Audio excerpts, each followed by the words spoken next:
Bu darsimizda vaqt va til sozlamalarini ko'rib chiqamiz. Parametrga kiramiz. Время и язык degan joyga kiramiz.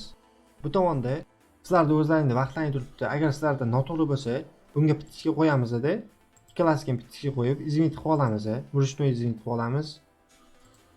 Yoki bir marta qilib olganimizdan keyin bularni yoqib qo'ysa yaxshi bo'ladi. Keyingi safar qilganimizda bu avtomatik o'z-o'ziga uraveradi.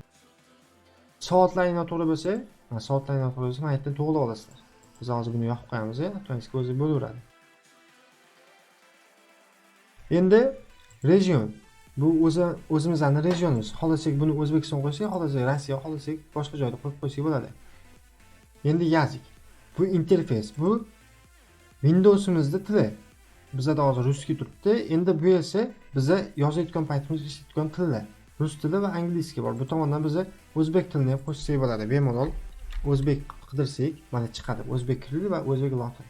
Ko'rsalar ham arabiskida ham chiqyapti. Mana shunday qo'shib bemalol ishlatsangiz bo'ladi.